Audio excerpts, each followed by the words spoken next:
Okay, so good morning. Today we have Dr. Bennett as our last presenter in this semester of Semiotics course. Some of you already know him.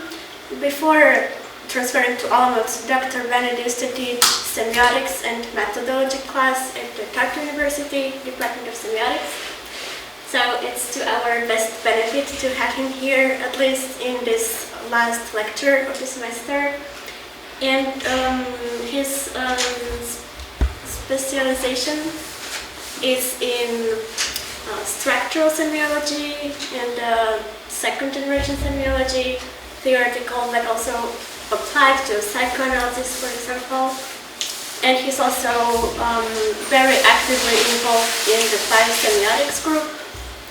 And today he will present some small sample of his very recent project. So enjoy. It's actually been a few years since I could teach. I taught for many years in Tartu. Then I had to stop for a few years, mostly to finish my dissertation, and that was terrible. Maybe shut the door. Or it was hard for me because teaching had become a big part of my identity. It happens. Anyway, so this is the first time actually teaching or lecturing in a course. I haven't actually started teaching. I'll start teaching next semester, as we'll talk. But first time teaching a course in 3.5 years or something. So I just like to express my gratitude to you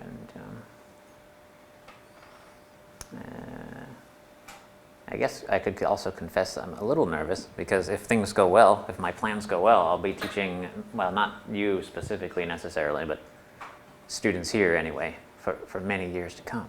And so it's a momentous day for me anyway. So anyway, hope it comes off well. I received your responses, surprisingly, a vast number of responses, and I printed them here. And it shouldn't surprise me that everyone, except one, chose question number 1, because the answer was, it seems like the easiest answer, but well, we'll discuss it at the end, because the first part of the talk, or of the day, I guess, will be my lecture. But I'm trying to cut it off at 45 minutes so that we have a full half an hour to discuss your questions and your responses, and then there'll be 15 minutes at the end for me to talk about the course I'm giving next semester, and then perhaps for Ludmila also to talk to you briefly about maybe your examinations or whatever else logistical matters you have to cover for your course to wrap up the course, wrap up the semester, and so on. I know the course has been very introductory, and not all of you are semiotic students. When I taught in Tartu, everyone there was a master's student, and it was a master's program of semiotics. And so everyone there, you could presume at least everyone there, had some kind of either formal training in semiotics or at least a definite interest in semiotics. And with you guys, it's not necessarily the case. And I already got in trouble in Tartu for my courses being too complicated. Or there were complaints, usually in the early days, first weeks of class, students would go to the administration and say, we don't know what the hell Tyler's talking about. And so going into this, I thought that I might try to simplify it, but then I thought, no. That's not how I approach things. You've already had a bit of introduction. You've gotten some of the basics. The Peircean sign trichotomy, icon index symbol example, and you got the Saussurian dichotomy of the signifier and signified, and maybe the Jacobsonian communication model, sender, receiver, et cetera. And of course, these minimal basics are a requirement to go into it. However, I have always stood by the contention that, to quote my former supervisor, semiotics has no beginning, and that it doesn't really work to try to start from the beginning, or to take a historical approach even. Start from A and go to B to C, trying to put it together, or to construct a rational framework to comprehend semiotics. Rather, I think it's better to take a student and sort of drop them in the middle of the most complicated the labyrinth, if you will, of semiotic thought. And for them to have to grasp on, because in my lecture you may not, you'll probably hear 1 or 2 things that make sense to click to you, and you must grasp onto these things and follow them like a thread. out to the perimeter of the maze, if you will. And from there, you may develop a passion which can further direct your studies if you choose to continue with semiotics. But, so for that reason, if you become baffled during the talk, it's not your fault. Yes? Okay. The title of the talk is Semiology Anticipates the Paradigm Shift. This nice animation. And it's a talk, actually I wrote the talk for Vít Gvozdiak's course at the Bohemian University, Western Bohemian University, and I gave it to his group 2 weeks ago. But I've had time to adapt it, because as you may recall, I was planning to give this talk for you guys, but then we had to cancel it because there was some holiday, right? That was for this course, right? Yes. I changed it somewhat. Doesn't really matter. Initially, it consisted of 2 parts. The first part dealing with semiology, we can call it this radicalized and also pessimistic or solipsistic semiology from the 60s in Paris. And I created this little, or added this little icon to indicate its pessimism regarding the paradigm shift. And then the second part was to flip it around, to moderate that pessimism, and to remind the listeners that semiology isn't purely solipsistic or nihilistic, if you will. It's not purely critical or deconstructive. There are also practical applications, positive applications. And I created this little icon for that. But this time, actually, I got rid of the positive stuff. I'm only going to talk about the negativity for you because I think that it's probably, well, I don't know. Your other lecturers are going to give you a different spin. But from my view, if you come to semiotics asking a question like, how am I going to use this to further my career, for example, then you're probably entering it for the wrong reasons. And instead of trying to adapt semiotics to these instrumental ends, I guess, career building, or I don't know, giving me an edge in marketing and advertising, or whatever you like. Instead of that, we should instead emphasize the other side of semiotics, which is its critical nature. And then, if you can wrap your mind around the actual nature of early semiology, radical semiology, later, indeed, you may discover that it does. Like, you can use those insights, and you can actually take advantage in the marketplace or wherever you like. But it's crucial at the beginning for you to not think about it in that way. How am I going to apply this to what? And so that's why I start with semiology. Not because it's all that's there. And with regard to the paradigm shift, there can be no argument that we're living through a paradigm shift and that it has something to do with information technology. That's the idea of the presentation. And there can be no argument that semiology anticipated this shift somehow, not just a broader epistemological shift, but also the fact that it manifests at the level of technology, specifically communication technology. But the question for us, though, the question is, what should be our orientation to this shift? Should it be one of radical resistance, or are the technologies of communication and information surely an embodiment of this technological matrix which we've been fighting forever? Should it be resisted, or rather, do the tools of information and communication technology give us the means of emancipation from this matrix? And so, broadly speaking, from the pessimistic viewpoint of semiology, it is the former.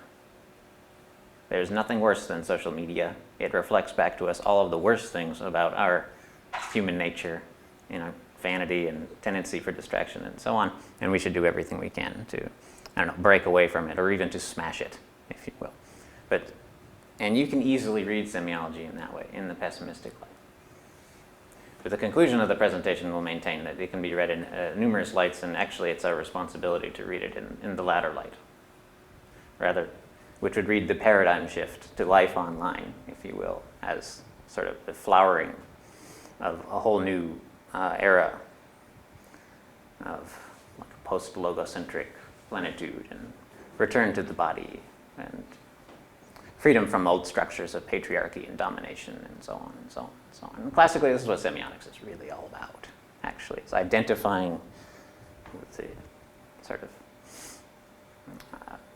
the framework of this logocentric patriarchal matrix and teaching people how to resist it, to destroy it, effectively. Unless you understand that and accept it about semiotics, and there's no going forward.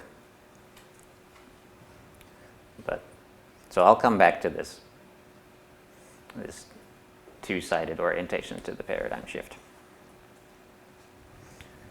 But the paradigm shift itself is difficult to define, and rather instead we can start with defining semiology, which is a project I put a lot of time into in my dissertation.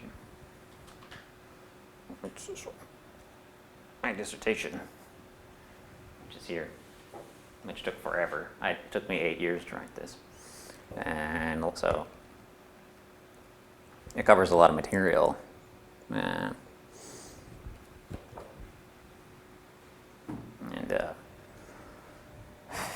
Opening thrust was to defend this widely discredited branch of semiotics that is French semiology. And it's discredited on a number of different counts. Its pessimism, its solipsism, its affiliation with leftist politics, radical leftist politics, etc.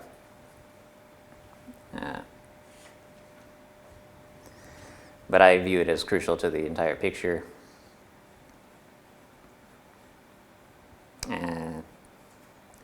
So semiology comprises this coordinate. There are 5 chapters in the dissertation, and the first chapter is about semiology, focusing specifically on first Saussure and Hjelmslev, Roland Barthes, and Jacques Derrida, a large section on Jacques Derrida. And today's talk is going to emphasize, it's going to remain with this coordinate. But semiology has a sort of indelible bond, or sort of what can't be erased anyway. Many have tried to erase or to sanitize semiotics, either to remove this coordinate entirely of semiology and deconstruction, or to erase its bond with Marxist ideology critique, for example, commodity fetishism, and so on, and theory of value. Also to erase the bond with psychoanalysis, which I'll talk a little about that too, but the bond is so strong between these two that they can't really even be separated, because Lacan and Kristeva are also semiologists, they're not just psychoanalysts. And, these will be left aside almost entirely. We won't talk about them, unless with regard to the question I gave you. But ultimately the goal, as I mentioned, there being two sides, the pessimistic approach is not sufficient to answer the problem of the paradigm shift. The ultimate goal is to actually unify it with this sort of more scientific, positivistic, or instrumentalizable approach to semiotics, which you've learned about probably a bit more from Dan and from Claudio, this Peircean semiotics, which tends to blend with cognitive science and have all sorts of applications in marketing and so on. So I go there eventually too. I bring it all the way back in chapter 5. So on semiology, Marxist literary theory, echo, psychoanalysis, and finally back to Peirce. In my view, there can be some reconciliation, mostly via Hjelmslev. I won't talk about that today. But in the view of today's Peirceans, there can be no reconciliation. They want to popularize semiotics, first of all. They've decided that in order to do this, they need to sever the connection with 60s semiology because of its connection with Marxism and psychoanalysis. And therefore, no reconciliation can be found. And they argue, and I'll get back to this later, they argue that there's a flaw in the semiological approach, having to do with the binarism of the Saussurian model, and having to do with its exclusive interest in language. They say this is a flaw that can't be overcome. And that Peirce gives a solution, because with Peirce's sign types, we get back to the body. So we'll get back to this. Anyway, I pose the whole dissertation is about posing a solution, synthesis, basically, between the two, using Hjelmslev to specify the semiological model and show how the triadic Peirce and the dyadic Saussure actually can be combined, which requires echo, actually, because echo already posed this solution. I'm not going to get into that. It's really complicated. I just want you to see the picture, and I want you to see where semiology fits in, and for you to know that my whole interest isn't exclusively with semiology and with this radicalized solipsism or whatever you want to call it, but you can only get here if you start from here. That's it. And you have to have this proper beginning, I think.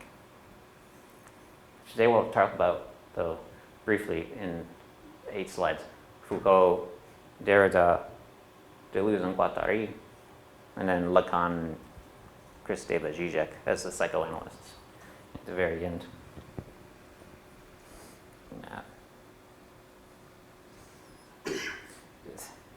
It's not just their pessimism, though, which is just sort of indispensable. I believe the pessimism itself is indispensable, but it's also the fact why semiology is important today and why we can't just erase it from the history of semiotics is because they also, I think, directly anticipated the paradigm shift. And when I say paradigm shift right now, I mean specifically the technological, information communicational technologies, which is sweeping the globe today, sort of culminating. And this is indeed the most pressing question. If semiotics can give us an answer or give us some pragmatic tools to deal with the transition, then it has nothing for us. It really is semiology that gives us the tools, in my view. Controversial view, but this is what I'm maintaining anyway. And you can see from the texts of semiology, the most important ones, indeed, it's the case. They saw this coming, if you will.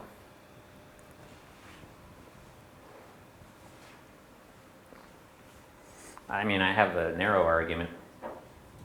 I guess there are 2 arguments today.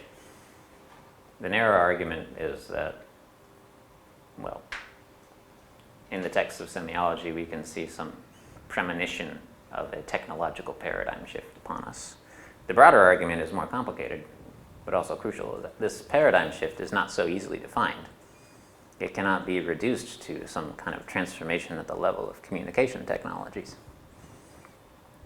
but is rather some kind of profound shift at the level of the order of representation, sort of a cognitive, I guess, and I hesitate to say cognitive evolutionary shift underway, which probably has been underway for a very long time, but it's reaching some kind of culmination now. And that's this paradigm shift in the order of representation is merely reflected at the level of communication technology. And this indeed is the argument that's in semiology, because you can read their texts in a number of ways. Actually, the shift itself is manifest not just at the level of technology, but in other vectors of acceleration as well. To borrow some descriptive language from Zizek, he talks about a sort of three-part acceleration. Acceleration at the level of ecology, obviously, climate change and extreme weather events, and then acceleration at the level of bioengineering, equally important, beginning with the sequencing of genomes, but happening most profoundly today in certain societies where the sort of in vitro genetic modification of fetuses is already commonplace. And then finally at the level of communication technology. He says these 3, even if you're a skeptic about one of the 3, this coincidence of the 3 vectors of acceleration presents a sort of inarguable paradigm shift, I guess. And so the paradigm shift itself is not reducible to any one of the 3, but is rather a general rupture in the order of representation, as Foucault will call it. And this coincidence of vectors of acceleration, you could say, as Barthes says here, it presents a certain kind of demand for semiology.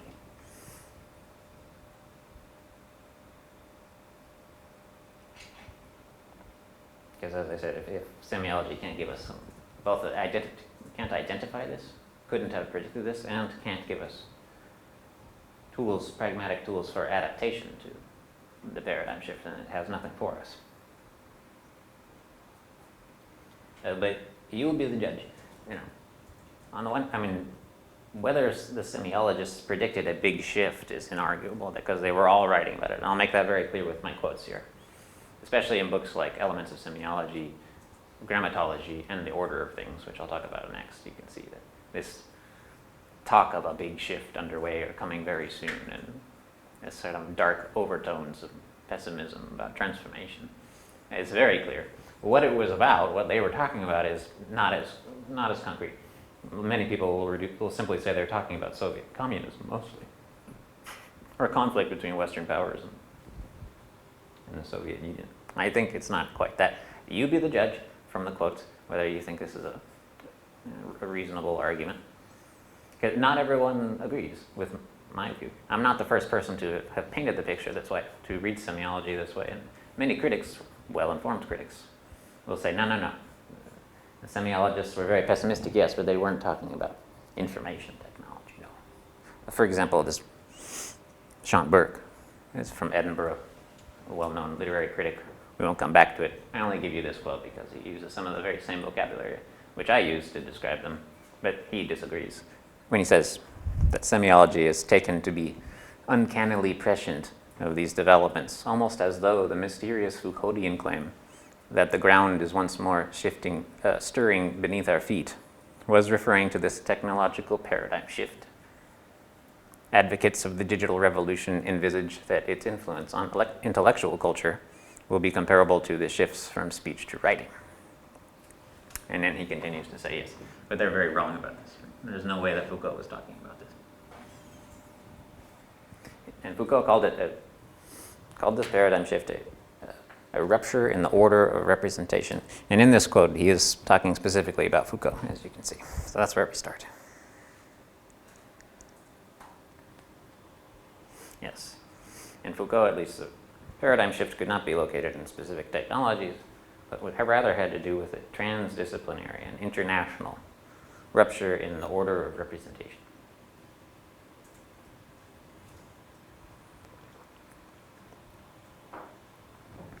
And it's good to start with Foucault because he speaks most concretely about what this order may be. We can't speak of a paradigm shift without talking about what the previous paradigm actually was. What did it consist of? And Foucault speaks most clearly about this. It also has to be pointed out at this stage, well, Foucault was not exactly a semiologist, as you know. I don't know how familiar you are with Michel Foucault. This is one of his earliest works, his greatest work, I think. But he openly distanced himself from semiology. He even used the words semiotics and semiology as like a broad term for that which he didn't like in theory. And also he was an anti-Marxist. Or I mean, he wasn't, he was there at the time. And at that time in Paris, there were the Althusserians. Louis Althusser was a major popular Marxist at the time who had kind of reworked Marxist theory. If you ask me, changed it fundamentally even. And so he was heavily influencing Lacan and Kristeva, for example. But Foucault didn't like Althusser. Foucault wanted to go his own way. Anyway, you can use these facts as a reason to distance him from Kristeva and Lacan, for example. I would rather ignore such petty differences because my whole goal is to actually seek a broader synthesis, as I've told you in my dissertation. A synthesis which would accommodate all the poles, all five, the coordinates of semiotics. But even more reasonably, I think if you actually read the order of things, you see that it's almost identical. I mean, the basic arguments are like identical with Derrida, especially with Grammatology. These books like mirror each other almost exactly, and they're talking about very semiotic problems, a shift in the order of representation. And if you want to be generous, if you want to be charitable to semiotics, you can read them all as semioticians, basically. But anyway, I do this against the grain, because most people don't do this. I can talk about the structure of the book briefly, because as I said, Foucault talks the most concretely about what this order of representation is. And he does so on the basis of a kind of a controversial historical periodization, if you will, which is also very Marxist. Anyway, he gives us a historical periodization. So, I wrote about his book in my master's thesis. Actually, I don't talk about Foucault here. But this diagram, this beautiful diagrams from my master's thesis. So, medieval at the lower level, Renaissance, classical, modern. So medieval is like 15th century and before in this typology. Renaissance is like 16th in there. Classical is 17th, 18th. And modern is 19th.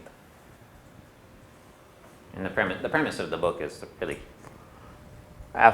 here we are, more or less here, and that beyond this threshold in the postmodern episteme, as he called, there's a fundamental break in the order of representation. After which point, I guess, these spiral diagrams come from Henry Bergson. They're also popularized in Deleuze and Guattari, and in Yeats, W.B. Yeats, the poet. Anyway, in these diagrams, there's like a flip. They say that eventually it doesn't just keep widening. There's a flip, and this constitutes the rupture in the order of representation. But the logic of the diagram is that the relationship between the sign and what it represents becomes wider and wider. And the way that he explicates this is by postulating a disciplinary division between life, labor, and language. And these diagrams come from his book. They're very complicated.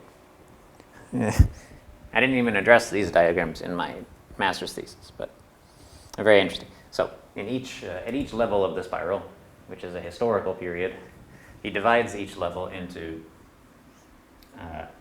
this is language, that general grammar, this is life or biology, and this is labor or economics, I guess. So each period has its own kind of order of representation that can be understood to be common to each of these different domains. Biology, linguistics, and economics. They're all operating kind of according to the same order. And he divides the analysis of each of the disciplines within the order, within the episteme according to these categories, and yields all this stuff. It's so complicated, I don't even understand it. But I understand the basic logic. And so the labor division makes it the clearest. If we start here. The way that the relationship of the sign to what it represents gets wider and wider in the field of labor makes it clearest. So I'll explain that. In medieval, we have precious metals as currency, yes, with no like stamp or any kind of drawing on the precious metal. And then sort of getting a bit later, they start to imprint on the precious metals, like a designation, symbolic designation, which will fix the price fix the value, if you will, of the piece of metal, regardless of its location, and regardless of fluctuations in the actual value of the metal. Because of it, there's a symbolic imprint. Later on, I guess probably more like here, I'm not sure exactly where, we get paper money, right? So it's still a physical object. It has inscriptions, but the paper itself has no intrinsic value. Right? So there's an even wider gap between the material of the representation and that its object, I guess, what it's attempting to represent, an intrinsic value. In the modern episteme, and then finally, we get, or I guess a bit later, we get debit cards, credit cards, virtual money. And when I wrote the master's thesis, it ended there, the analysis ended there. Of course, something very interesting could be said about Bitcoin, about blockchain, about digital currencies, so on. He likes to quote Artaud, "If confusion is the sign of the times, I see at the root of this confusion a rupture between things and words, between things and the ideas and signs that are the representation." But the analysis extends to linguistics and biology as well. I think you already know enough about Saussure, for example, to see how modern linguistics embraces a similar rupture between the sign and what it represents. In the Saussurian sign, there is no referent. That is, it analyzes the system of language synchronically. The question, so Artaud's quote makes it seem like the rupture itself in the order of representation is caused by this gap, this widening gap, as if the sort of source of our problems were the fact of this rupture. Foucault's argument is a bit more complicated.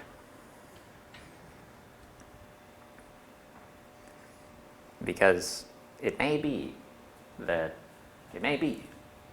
the paradigm shift we're living through and the sort of the hoped for future will be one in which an order of representation bound by a referent itself is overturned.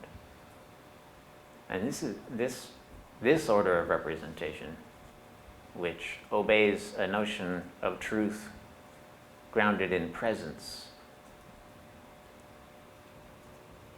it relies on the fact that we can say this is a cup, and by virtue of some kind of indexical reference, by virtue of the cup's presence, we can say the statement is indeed true. So, in the way that Foucault paints it, this regime of truth is coming to an end. What Artaud says is that this is part of the problem. However, the argument of the semiologists seems to be that the future revolution depends on overturning this system of representation itself. That is, a system which relies on a notion of truth grounded in presence.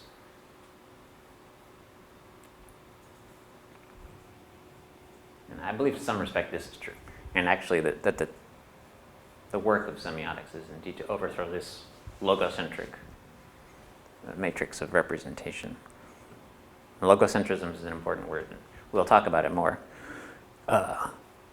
in terms of Derrida. But just to wrap up,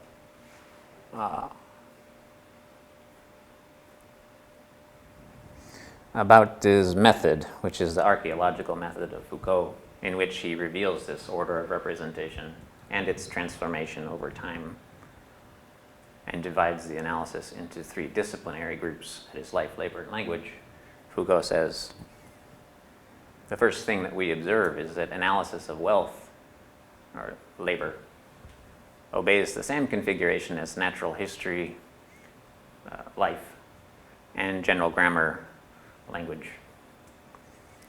The theory of value makes it possible, in fact, to explain how objects can be introduced into the system of exchanges. So,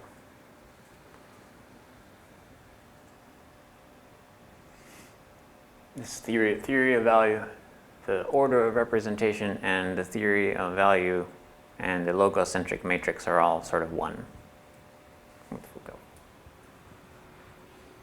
And then this was the quote to which Burke was referring, about which he says Foucault was obviously not talking about information technology. In attempting to uncover the deepest strata of Western culture, I am restoring to our silent and apparently immobile soil its rifts, its instability, its flaws, and it is the same ground that is once more stirring under our feet.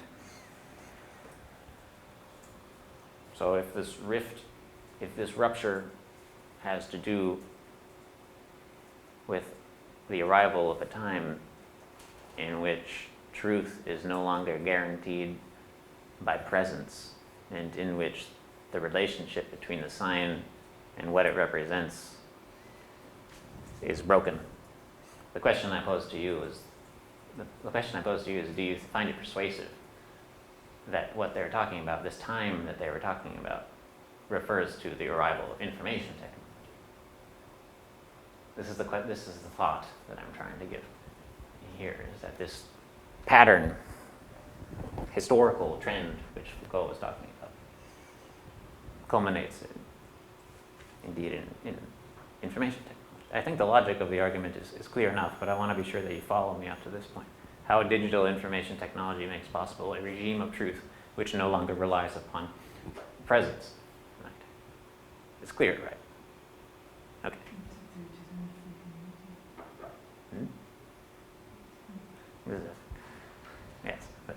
I think the argument is clear.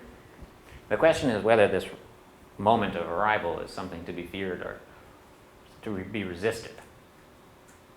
Is it the ultimate expression of the order of representation, or is it its overthrow? Right?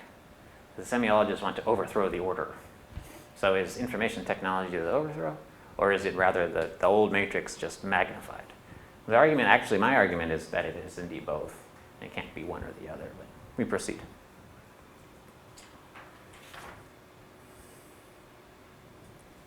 So, another word. So Foucault calls it order of representation.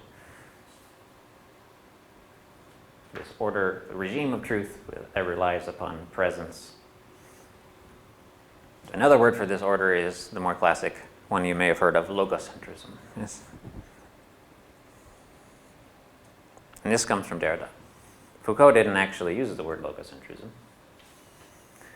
despite his interest in history of madness and history of sexuality, and the way in which these are both like forms of logocentrism, the classification of people according to mental illness or according to gender heteronormativity, if you will. You can view both of these social struggles as just offshoots of the critique of logocentrism, which is a more basic kind of oppression, I guess. It's already tricky to call it that, but so the concept of logocentrism is crucial in semiology, but widely misunderstood. And I go to great lengths in my dissertation to kind of disambiguate the notion of logocentrism, because I mentioned already that semiology is discredited by contemporary semiotics for a number of reasons, particularly for its preoccupation with language, spoken language. They say a number of things about this. They say that this preoccupation with language diminishes the importance of non-linguistic signs, okay?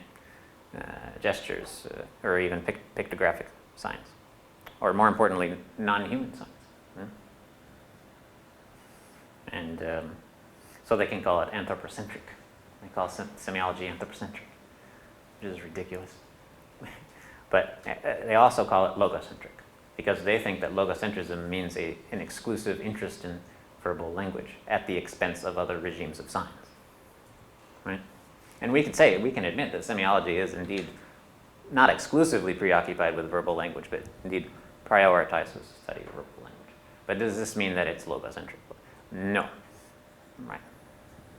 That's the glottocentrism is the technical term for the exclusive interest in verbal language at the expense of other ways of communicating. Definition of logocentrism is a little more complicated. Here it's good to keep in mind the Saussurian model of the sign. Signifier, signified. Signifier being, for example, the word, written word, or the sound, and the signified being that concept. You can say the concept in the mind of the receiver, or the concept in the mind of the speaker. And here's a quote from my dissertation, where I say, logocentrism is the belief that the signified concept in the mind of whoever has a natural bond with the referent, and that while different signifiers are used in different languages, the signifieds to which these signifiers are correlated are the same for everyone across all cultures. So obviously signifiers are different in different languages, right? I'm using English now. Would they be completely different words with no similarity to your Czech words? There may be some similarity, but it'd be coincidental. The view of classical semiology, we're talking about like Aristotle and Augustinus. That's where semiology, I guess, started. In their view, they acknowledge the signifiers are different, of course. But in the minds of the speakers and in the listeners, they said that it is indeed the same, where our concept of teacup is the same. The language has nothing to do with the construction of the concept in our minds, because the concept pre-exists language. This is classical semiology. And so if it's the same, if the teacup is the same in your minds as it is in my mind, regardless of linguistic construction, we can say that there's a bond between the signified, that is the concept of the cup, and the actual cup, right? one follows from the other. So this belief, indeed, that the concept is the same in my mind as it is in yours, irrespective of language, this is logocentrism, right? So the logocentric view is to import a referent, to naively bring in a referent, to presume a referent, which is guaranteed, can be guaranteed in a number of different ways. We can say here, sort of indexically guaranteed, but presence, the closest cup, is what assures us. I can assure you that what I'm talking about when I say teacup is the same as what you're thinking. It's guaranteed by this regime of truth. Right? A regime which relies on presence. Further, in Derrida, and this is a little more complicated. Now, like I said at the beginning, you're going to understand some things that I say today, but not all of them. So you just have to cling to that what you get. But in Derrida, he goes considerably further than Foucault in this project of deconstructing what he called the transcendental signified. But Derrida explains to us how the order of representation is logocentric not because of its exclusive interest in language per se, but because of its exclusive interest in phonological, or that is alphabetic language. Why is this? It's very interesting, and it's hard to understand. So So think about alphabetic language. What does alphabetic language do? Chinese characters, or pictographic language, refers, you could say directly, or maybe it refers to ideas based upon a conventional. Maybe in Chinese characters, you can say there's some kind of similarity to the concept that's being referred to. This is not what alphabetic language does. As you know, you're all linguists in your own right. You're at least polyglots, so you understand language enough to know that alphabetic language functions by reproducing the sounds of speech. Right? That's what the letters of words do. They don't actually signify the letters themselves. This is a double articulation, I guess. The letters themselves don't have any connection with the thoughts, the concepts at all. Rather, they reproduce certain sounds of speech, and then the words themselves, they construct a sort of second-order connection with the concepts. So this is all about the voice. Alphabetic language is all about the voice. That's why it's called phonocentrism. Derrida argues that the order of representation is logocentric because of its phonocentric alphabetism, because alphabetic languages rely on a regime of truth grounded by presence in the voice. Here is my teacup. How do you know it's true? Because I'm saying it with my voice, right? You follow me here? Speech, I guess. And so, semiology may very well be logocentric, but only to the extent to which it privileges phonological alphabetic languages. And it's indeed more than that Derrida is trying to say, but the only way he knows how to say it that we'll understand is by using these particular examples. And so linguistics, let's say properly general linguistics, is one which should embrace a notion of language that transcends logocentrism by overcoming this dependence on a regime of truth grounded by presence in the voice. And if you can wrap your head around that, you can begin to contemplate what such a semiotics, what such a general linguistics would really be.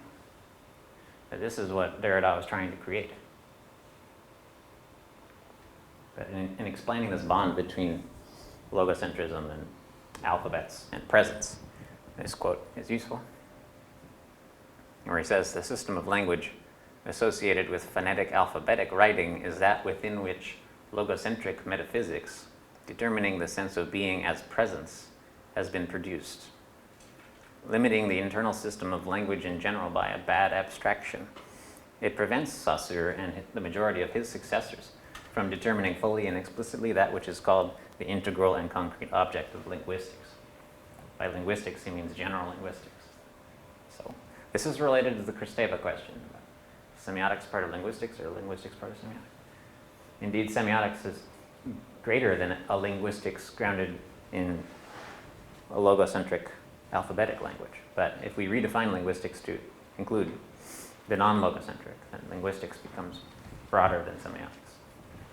So I didn't expect anybody to quite take it that far. Some of you got close. Surprising. So you can conceive all of semiotics as this project for the critique of logocentrism.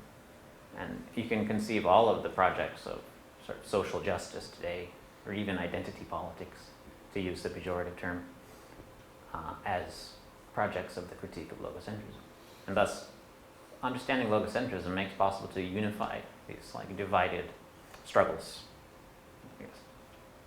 And it's the importance, this is the real importance of semiotics. If you believe these struggles are important, not everyone does. But there are a number of reasons why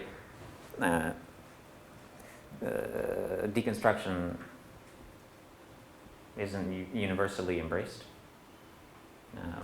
Some of the reasons are just these complexities about the difficulty of understanding what logocentrism is and so on. Also because sometimes he's purposefully misleading.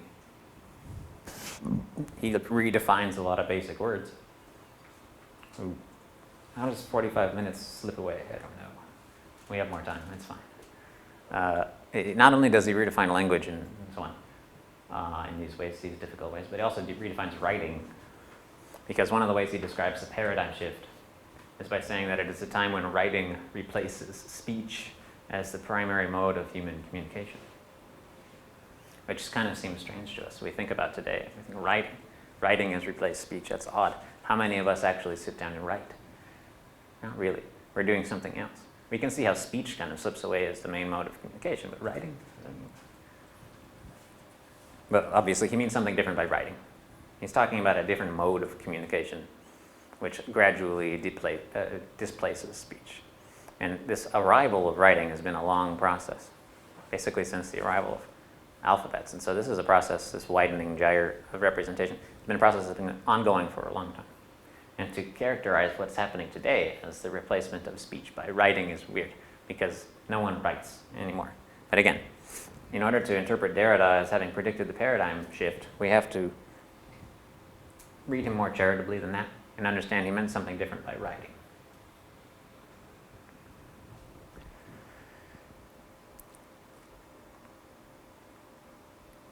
Writing will designate, in grammatology, not only the physical gestures of literal pictographic or ideographic inscription, but also the totality of what makes it possible, whether it is literal or not, and even if what it distributes in space is alien to the order of the voice.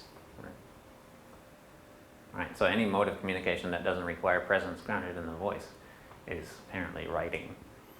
So if we look at the WhatsApp interface, for example, obviously writing is still important. The voice even is still important. It's a keyboard for writing, alphabetism. I think emojis are somewhat overplayed in semiotic analysis. They're not that important.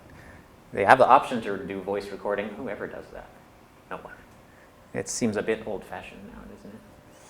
But what is the gold standard of communication today? Well, we know it's actually link. I think that it's link and photo sharing is actually the gold standard of communication. That's how you establish a real bond with someone. For example, you're traveling, you want your friends to see what you're doing. What do? Take a photo, you send that to them.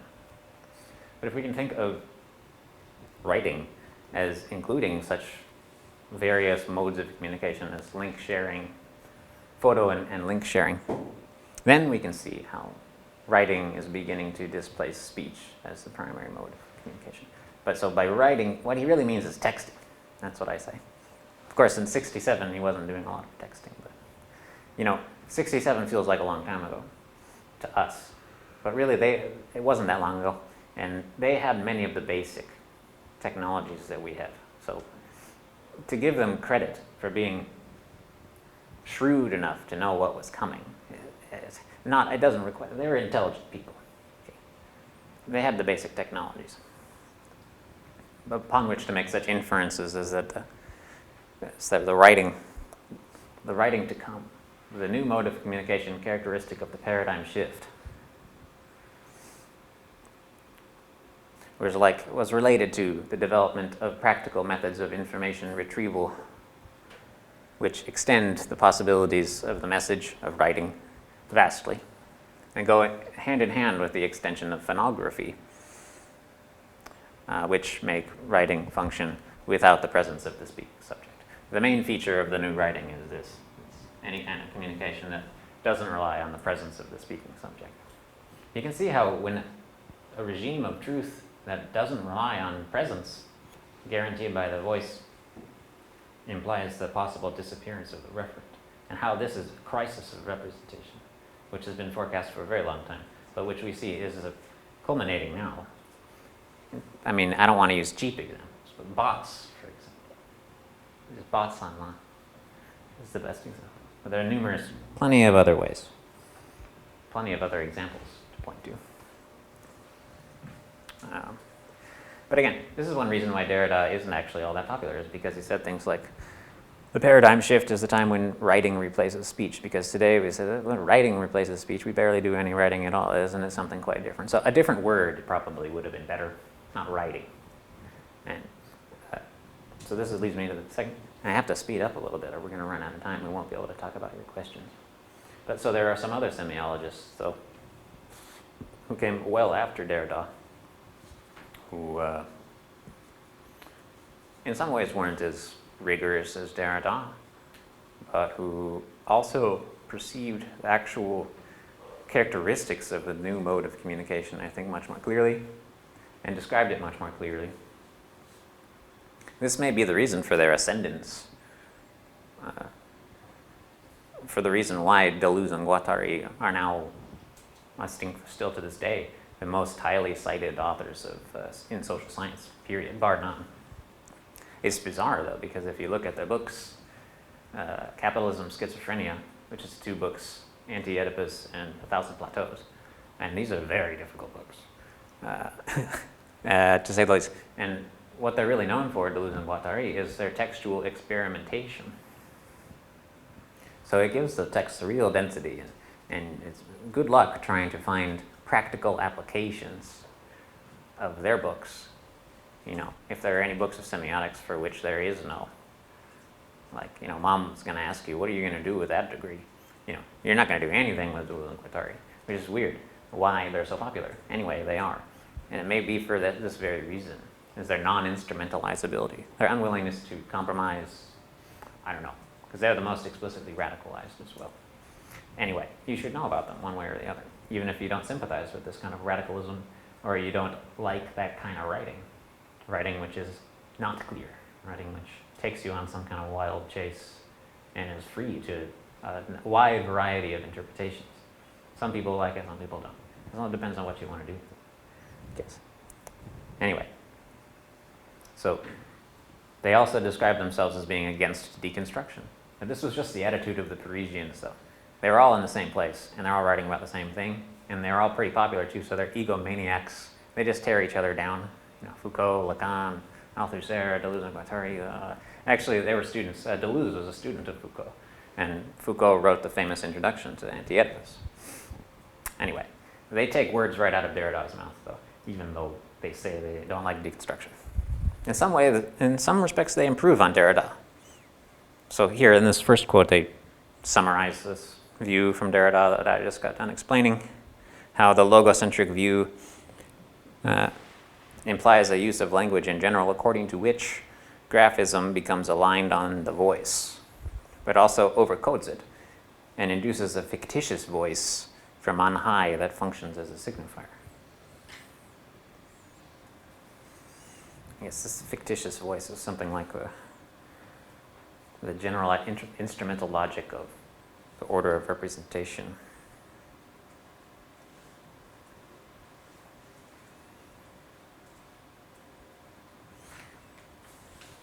And they write that the paradigm shift relies on a graphic system that is independent of the voice, a system that is not aligned on the voice and not subordinate to it, but connected to it, coordinated in an organization that is radiating, as it were, and multidimensional. See, in these last words, they begin to approximate like what I would call the features of the new communication regime, in which we notice the old parameters of identity construction collapsing before our eyes, I think. particularly the distances of time and space. So because we can no longer say the student was present or the student was absent. If you're online, if you're watching my lecture online right now, which no one is right now, but nevertheless, say I've got a group in front of me, but then there are some students on Zoom also. Can I say that these students were present and they were absent? No. There may have been a time when you could say that, but because of the fidelity of the interface now, there's no longer any sense in grounding our regime of truth in such a naive way. And the more and more we rely on these styles of communication, the more and more we notice these time distortions and distortions of subject and object and self and other, which are real.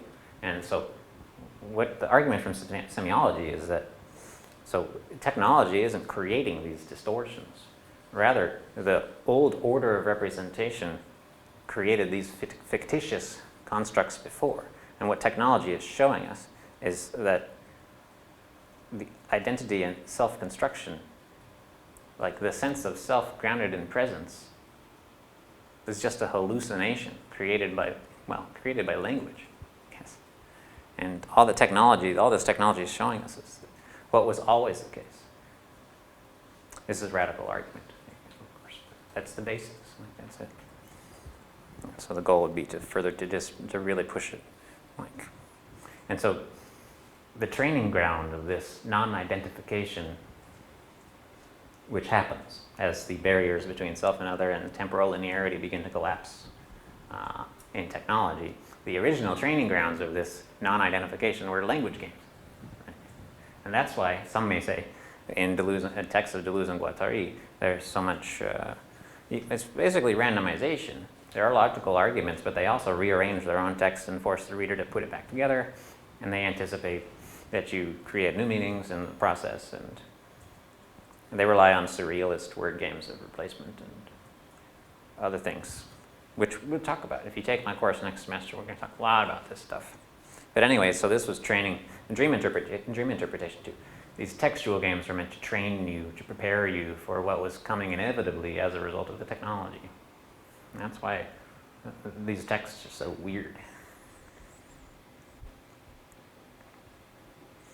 But beyond their nice redefinitions of basic Derridian concepts, they also solved the problem of Derrida's formulation of writing replacing speech. It's not writing that replaces speech, it's rather something else, which more closely approximates what we're experiencing now. And they were very smart in choosing the word recording. Recording replaces speech. Because you can see how writing was a way of recording. Writing was the classic way of recording.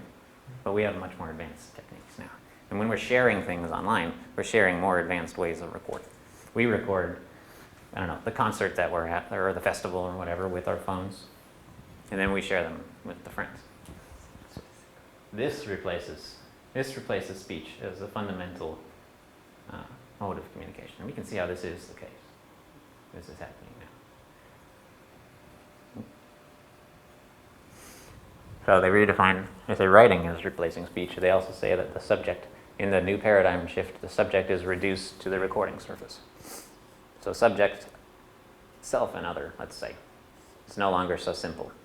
And I'm the speaker and you are the one on the receiver, you're on the other end of the camera, on the other side. Rather, the subjectivity is constituted on the surface.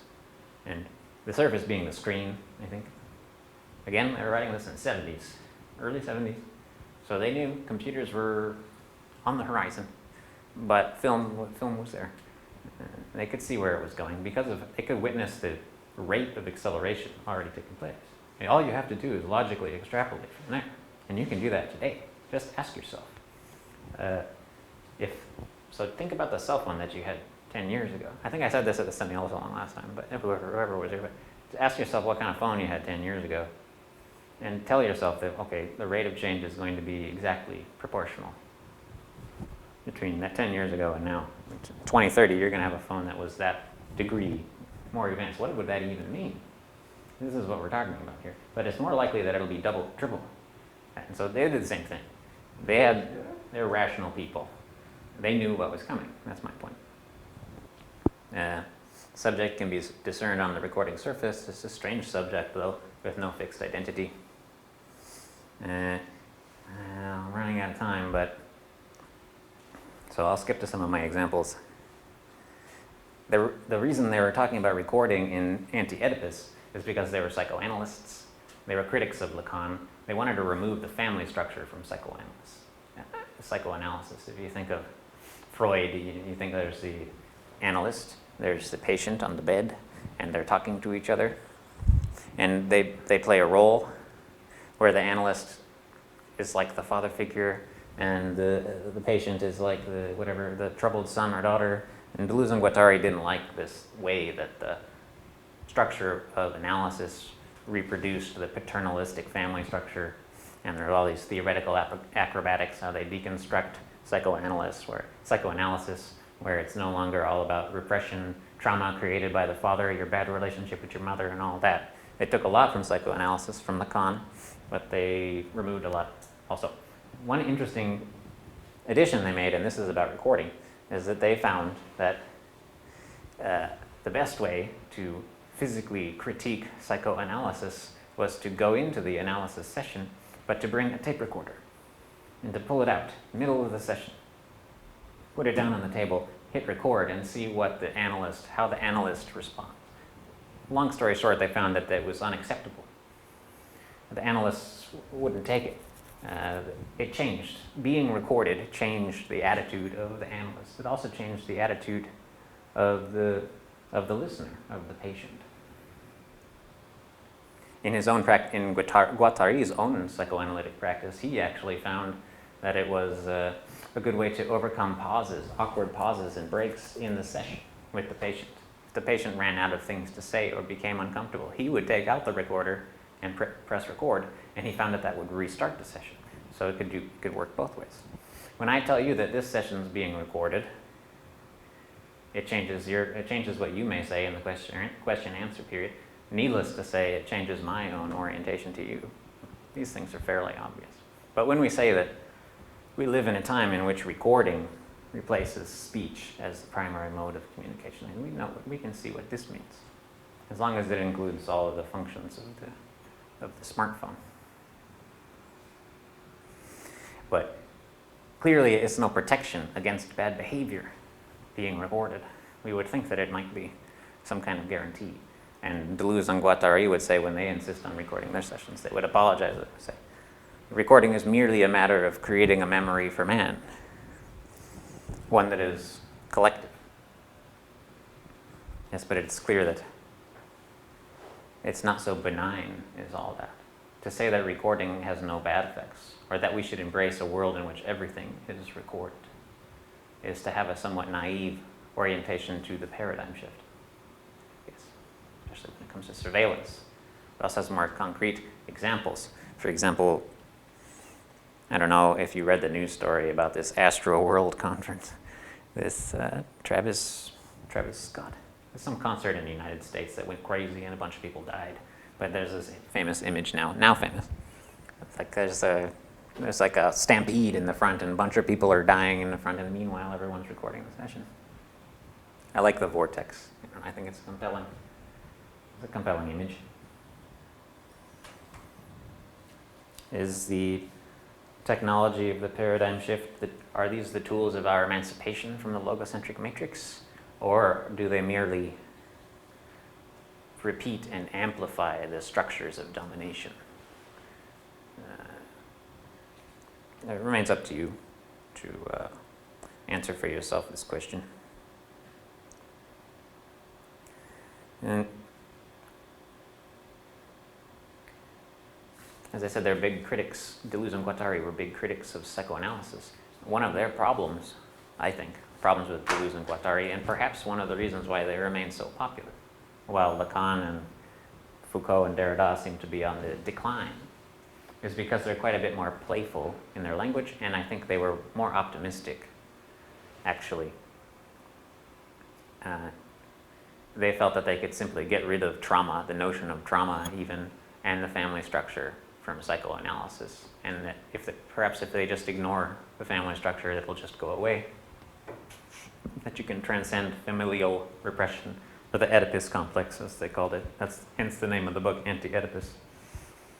that it would go away just by ignoring it. But I stand by the enduring value of Lacanian psychoanalysis. And look, as you probably have heard before, psychoanalysis is widely discredited for a number of reasons. It's discredited by the mainstream psychiatry for a number of reasons again. But the main reason, though, rest assured, is the goal of psychiatry is to help patients overcome the trauma and integrate into society. But the goal of psychoanalysis is the contrary. The goal of psychoanalysis was for the patient to identify the trauma, to identify with the trauma, and then to weaponize the trauma against society. Right? So fundamentally different goals here. Right? Some semiotics is non-instrumentalizable. Semiotics will not help you find your place in society. That was not the point. From this view. There are many different semiotics, but from the view of semiology, that was it. Anyway, for that reason, the radicalism of Lacan remains very valuable, and I have to rush through this bit. One of you had a very nice answer about the first question, but which brought up the issue of the imaginary and the symbolic as it compares with Kristeva's formulation. It's Zdeněk Yoko? That was you, okay. That was nice. You compared the imaginary and the symbolic with the Kristeva's semiotic, and this is the real and the thetic. Anyway, these are modes of identification. The point I'm trying to make here, just to rush to the end, is that instead of ignoring the laws of the old order of representation, these laws don't simply disappear if we close our eyes. In fact, they have to be deconstructed by force, and that includes the family structure in psychoanalysis, for example. But Lacan describes two of these laws as the imaginary and the symbolic. Just to be very brief, the imaginary identification is identification with a role model, for example, or someone we want to appear like. We think of ourselves in the most flattering possible light. And for example, sometimes when I'm at the gym listening to music, or running, especially when I'm running, for example, and listening to music, I imagine that I'm the singer on the stage and everyone is watching me. This is imaginary identification. And Lacan's point is that this kind of fantasy, we call it fantasy, is rather the norm, and that it can come to describe almost all of our experience in life. Other one's symbolic identification, and that has to do with the oppressor. The symbolic big other, it may be your employer, it may be your university professor, or whoever you like. And we identify with them not by pretending that we're them, but by structuring our own unconscious expressions in context of them.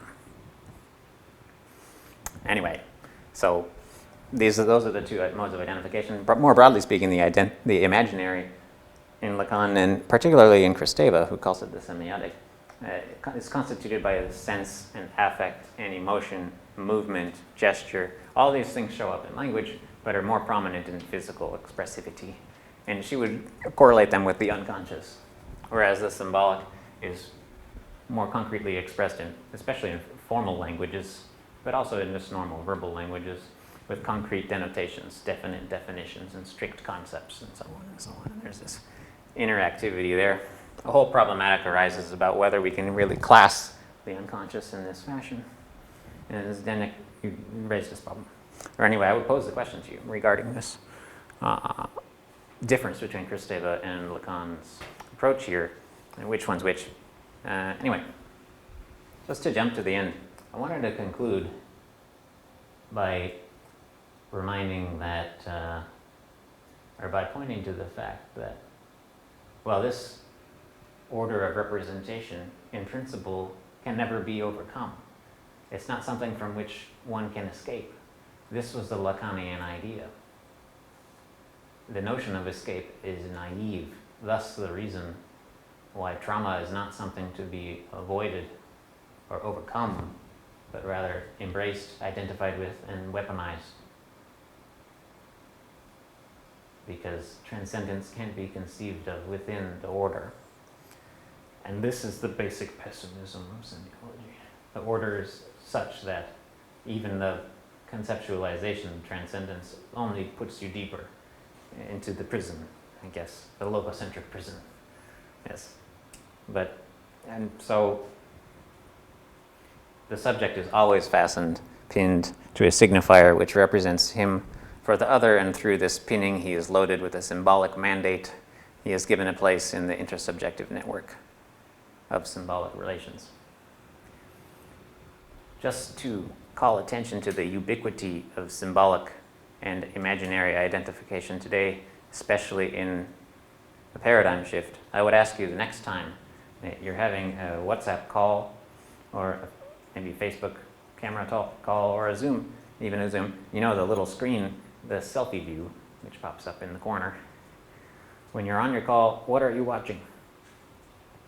You're watching yourself, and thus identifying with the subjective viewpoint of the other. This is the basic logic that Lacan is pointing to, and which proves to us that the technologies of the paradigm shift, while perhaps presenting the best tools of our emancipation, also reflect back to us the basic structures of repression that characterize the old order of representation. And I like Kristeva the most. I just want to end with that. And I didn't talk much about Kristeva today. I gave you her text not just because of its difficulty, but also because she's my favorite. Because while her formulation of the semiotic, that is the imaginary, may seem a bit romantic. It may seem a bit romantic because it seems like in Kristeva there's a possibility of overcoming symbolic repression, of breaking out of the representational matrix and getting back to the body. And this is kind of an unsemiotic viewpoint. It's important to understand all this talk about embodiment and of sign types, which can somehow mark for us what icons or indexes or whatever you got, can somehow classify for us sense and affect and movement and emotion. Yes, simply by labeling them we can recuperate them out from under language. Yes, this is a very romantic idea, and this is not semiotics, okay? Much as they might want to convince you that it is. And so in Kristeva that's kind of there, like that romanticism. But at the same time, she is the most pessimistic and the most severe, and I like her severity, even from her PhD dissertation called Revolution in Poetic Language. This severity is already quite pronounced. And I'll just read, this is my favorite quote from Kristeva about it's about what you might call the goal of the psychoanalytic process, the goal of analysis, but we can also call it the goal, I would also call it the goal of semiotics. Going through the experience of this crucible exposes the subject to impossible dangers, relinquishing his identity in rhythm, dissolving the buffer of reality in a mobile discontinuity, leaving the shelter of the family, the state, or religion. The commotion the practice creates spares nothing. It destroys all constancy to produce another, and then destroys that one as well. This is why I love Kristeva, because of the unrelenting pessimism. And it's this relentlessness, I think, which is so admirable about these semiologists. Whether they are talking about information technology, it remains up to you to decide. I have a last quote, which I compiled in my master's thesis about the panopticon, which I think proves beyond a shadow of a doubt, indeed, when they talk about paradigm shift, they were talking about technology. But I don't know, how much time do we have? 50 minutes, we can make it 20. Okay. Yes. So I talked about this very question in my master's thesis. And that's where I wrote about Foucault. And I even had a section in the thesis about the question of whether the semiologists were talking about information technology when they talked about the paradigm shift. It's clear that they anticipated a disintegration of classic subjectivity. It's clear that they saw that this would lead to, tumultuous social change. it was not clear where they located this change. It was not clear that they anticipated social media or surveillance, or let's just say recording. And so in order to bring home my argument that indeed that was what they were talking about, I read all of what Foucault wrote about the panopticon, and I recompressed it into a new citation. For those of you who don't know, the panopticon was a fictional or hypothetical prison designed by Jeremy Bentham in the 18th century. He was a British philosopher, and it was meant to make prisons easier to facilitate and less expensive by creating a circular prison with a single watchtower in the center. And there's only one layer of prison cells, and on the inside of the prison cells they were all glass windows. And so there was one guard in the guard tower, and the guard could see into any one of the prison cells at any time. But the prisoners could not see into the guard tower. So while in principle you could be being watched at any time, most of the time the guard's not watching you because there's not enough time. I mean, he can't be looking everywhere at once, but nevertheless the prisoners behave as though they're being surveilled at all times, right? So it's very efficient, and it leads to this regime of self-surveillance and self-censorship, which I think is very apropos of the current regime of recording that we live in right now, where we have to assume everything on our screen, our browsing history, for example, everything is being recorded. And thus, even though probably no one will ever review this material, nevertheless, we have to behave as though they're going to. So, was Foucault with the panopticon? He brings this up in his book about real prisons. Right? It's a history of physical prisons and an interrogation of incarceration throughout history. It's another historical approach. So I chose these samples. He writes, the panopticon begins with a strict spatial partitioning. It is a segmented, immobile, frozen space where inspection functions ceaselessly. This surveillance is based on a system of permanent registration, constantly centralized. All events are recorded, in which an uninterrupted work of writing links the center and the periphery, in which each individual is constantly located, and whose power has its principle in a certain concerted distribution of bodies, surfaces, lights, gazes. The panoptic schema was destined to spread throughout the social body, to increase production, to develop the economy, spread education, to increase and multiply. So, if you take these quotes out of context and squish them together in the way that I did, then it seems like he was talking about social media. Right? Screens, lights, gazes, uninterrupted work of writing linking the center and the periphery. That's the really interesting one. How could that apply to physical prison? I'm not sure. But I have to confess that there are plenty of other quotes from the same section of the book which are clearly not about social media, they're about something else. So I did a bit of, I took a bit of poetic license with this in order to prove my own point. One may say that this is overinterpretation, or that this is dishonest, misreading of Foucault's text, but I will remind that person that this is exactly what the semiologists asked us to do, right, in their exercises, in the training ground of semiotics, which is writing, a style of writing which involves reorganization, which is based on the idea of Barthes called the death of the author, in which the meaning of the text cannot be guaranteed by its authorial, by its origin. The author doesn't get to decide what he meant, right? This is part of it. This is related to the paradigm shift as well, and the end of the order of representation. So, but you can read Foucault in a number of different lights. In the same way, you can read the rest of semiology in whatever light you like. You can read it in a pessimistic light, in which our obligation is to resist and overthrow this new regime of surveillance that is online life. Or you can read them as saying, well, this is it, like this is the promised future in which we are freed from the logocentric bond to our physical identities, free to roam, free to redefine ourselves in whatever way we like. So while I'm very attracted to this tradition of pessimistic, dark analysis, I am forced at this point in my career to also read it in a more optimistic light, which would give us more pragmatic instructions, which I'll get to in a moment. But I'm forced to read it in a light, or by a light, that may be either, we do not yet know which, a reviving flame of the last great fire, or an indication of the dawn, and in which we see the emergence of what may be perhaps the space of contemporary thought. Yes. So,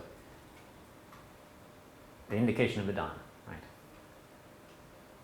That's how we're forced to read it, how I'm forced to read it anyway when I'm writing a project for a digital humanities program that can't be based upon destroying the system. Yes. So, these are my conclusions. That pessimism of semiology is necessary but not sufficient for general semiotics. General semiotics goes beyond semiology. Yes. It involves cognitive science and quantitative methods, computation, and further, well, no turning back the clock. Turning Back the Clock is the name of a collection of essays by Umberto Eco, actually. And it's about nationalism, mostly, and ethnocentrism, his critique of ethnocentrism. And he very eloquently talks about the problems of identity politics and the ways that, like women's rights, environmental politics, and LGBTQ have been commodified by corporate media and used more or less as a weapon against emancipation. So Eco acknowledges this point, but he says, unfortunately for the critics of the paradigm shift, there's no putting the genie back in the bottle. And this is an important view, and it's important, but it also applies to cyberspace. Certainly, the online life is the panopticon times 10. No one can disagree with the observation that telecommunications reflect back to us and magnify all the worst characteristics of humanity. This does not change the fact that it is not only the best, but also the only tool for our emancipation from this logocentric matrix. And, I mean, the potentialities of this can't be downplayed, and I find a lot of intellectuals in my social circle trying to do just this, trying to act as though the benefits afforded by communication technology aren't as significant as they are. That it's not important that we can now have meetings with people anywhere in the world at any time. So, can't be naive about that. And these all play into, so I'm really interested in generating pragmatic instructions for the paradigm shift for this digital humanities program. And as a supervisor and coordinator in the Department of General Linguistics, developing pragmatic instructions for the paradigm shift. And that's why I have this project, which I decided to call Digital Ideology Critique, with the subtitle of Life, Likeness, and Personal Autonomy in the Digital Space. And it's also a title of a Mary Curie project I just wrote with the help of Ludmila and some other project managers and so on. And I really like the acronym for this, LilyPads, Life, Likeness, and Personal Autonomy. Anyway, we're interested in fostering post-representational or post-logocentric digital space, which involves conceiving the online world as a space of discourse and ideology construction. And I think most practically the idea in the online space and in this movement to use quantitative tools, I guess especially the drive for quantificational methods, I guess we see a trend in which the individual subject is as if erased, or we want to operationalize all the most basic tasks, including reading, for example. We want an app that will summarize any text for us so we don't actually have to read it, right? For example, the Kristeva text. Wouldn't it be convenient? You just take a cell phone shot and then you'd have the perfect answer for Tyler. But what I'm saying is that we don't want to operationalize everything. And this is the key. There are some mundane tasks, indeed, which the digital revolution helps us to operationalize these, and we no longer need to waste our time with that. There are some other tasks which we do not want to operationalize. Thus, the goal, first of all, one of the goals of the project is to identify the difference. What are the humane tasks which we would rather maximize and prolong? One of them, for example, I think, is certain classroom settings in which the goal actually rather is not to streamline and make more efficient the classroom experience, the interaction with the students, but figure out a way to maximize and even to prolong it, right? Now, it sounds agonizing, but that is the goal, right? That's the goal. And so, I don't want to find myself in a future in which we decided that can be something which the computer takes care of for us. So that's part of the goal.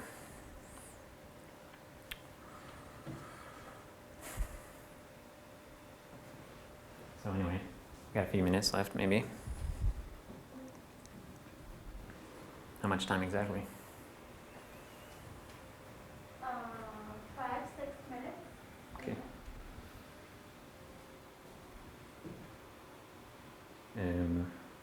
So yeah, and not all of you are in semiotics, but if you have projects which are related to any of these goals or are fascinated by any of the topics which have been raised during the lecture, I want you to remember what they are and keep them in mind next semester when you're deciding what courses to take or what to write your thesis about. My courses, so far there's just one next semester, but there will be more in the future, are going to heavily emphasize writing. Every week there will be little writing assignments. And one may dread this, but do you know at the end of your term, you will indeed have to write a thesis. So it's better to start writing sooner than later. And you'll find actually that whatever papers you write in your courses, you'll end up cannibalizing those. You'll use them in your thesis, I guarantee it. So it's better to start thinking of every paper and every writing assignment in terms of that final product, even if that final product is something in, anthropology or marketing or whatever it is you do. So, and it'll be in English too. So if this is presuming you're writing your thesis in English, otherwise it'll be useless to you, completely useless. And we can talk about your questions. We can probably skip the, I was going to talk more about the course structure, but of applied semiotics, which is the course next semester that I'm teaching. But if you want to know more about applied semiotics, you can just look it up. So everybody chose the question 1, except for Agnieszka, who chose difficult question about Marx. And that's impressive. And can you paraphrase your... So the question was, one problem with Marx is that he focuses on exchange value and disregards use value, according to Kristeva. What is the connection here with psychoanalysis and the unconscious? Could you paraphrase the question, or could you give us, paraphrase your answer, or give us a new thought that you may have had after having heard the lecture? Tell the others what your answer was. Well, the question was difficult for me. I had to read the Kristeva text several times, to be honest, to kind of get behind the idea. But as far as I understood, in the subconscious that Freud describes, there is something behind meaning, something we cannot conceptualize with language. And there is something Marx only hints on and kind of disregards and doesn't bother with it for the rest of his work, but leaves it actually open up for the interpretation. And Kristeva draws the connection with Marx on this point. There's something beyond value in the subconscious that cannot be expressed. Yeah, absolutely. It's interesting that we can conceive of Marx, the whole works of Marx, as somewhat anti-semiotic in this way, depending upon how you choose to look at it. Also notable, so there's exchange value, which is based on a universal equivalent, in which everything we have, its value is determined in terms of this equivalent. The equivalent is money, of course, but he says that there's a more general equivalent. Money is just a sort of physical realization of this general equivalent that orders the order of representation. Point being, that psychoanalysis is a good way to analyze that which is that which escapes this equivalent. And another interesting point to point out is that Kristeva says that the semiotic, that is, the real interest of semiotics, is not in the symbolic, that is, it's not in the exchange value according to exchange, a closed system of valuation, but rather in this other thing which escapes quantification, if you will. And that's where the sign activity happens. Looks like you're eager to run, Zdeněk, but I hope I'm not pronouncing your name incorrectly. I wanted to also draw attention to your answer here. Where he points out the very thing that I pointed out in my slide about this connection between Lacan and Kristeva. I don't know how he anticipated where I was going with this, but the imaginary and the symbolic can also be conceived as the semiotic and the symbolic. But can you say anything about the relation to Peirce's triads? Peirce, icon index symbol? Where would they go? One's obvious.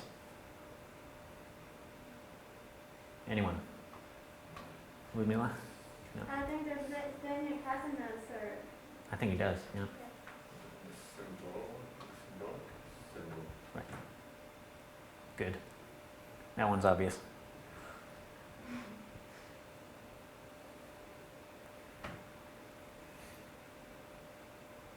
It's tough to, so probably icon, index, symbol, but then how it, so this makes it more complicated.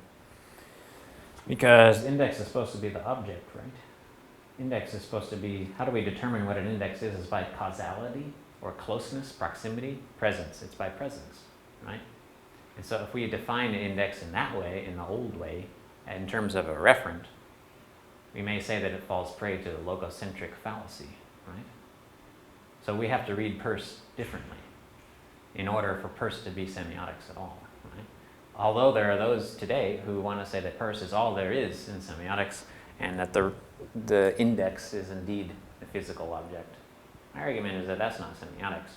Fortunately, we have some precedents for reading Peirce differently, so we can use it properly. And in this reading, indeed, it works. Icon index, symbol like that.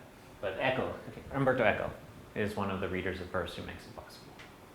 Anyway, one last thing before you all go is tonight there's more. Some of you are in the Semio Salon thing, right? It's this, it says 7? 6? It's at 6. And we're going to be here in this very room with some of our friends at 6. And it's going to be really good. It's going to be better than usual. These are real professors who are talking today. And there will be snacks. So you can come join us if you want. No pressure. There's also the Facebook event. Ludmila, you want to say anything further? Now we are already out of time, so thank you so much. It was excellent. And we will have the test next week, but I email you about that if any one of you prefers doing the Zaku chat in English with Taylor, if you like this topic, you can also go for that option. It's optional. So, but you have 1 week to decide about that. Thank you so much. Thanks for your attention.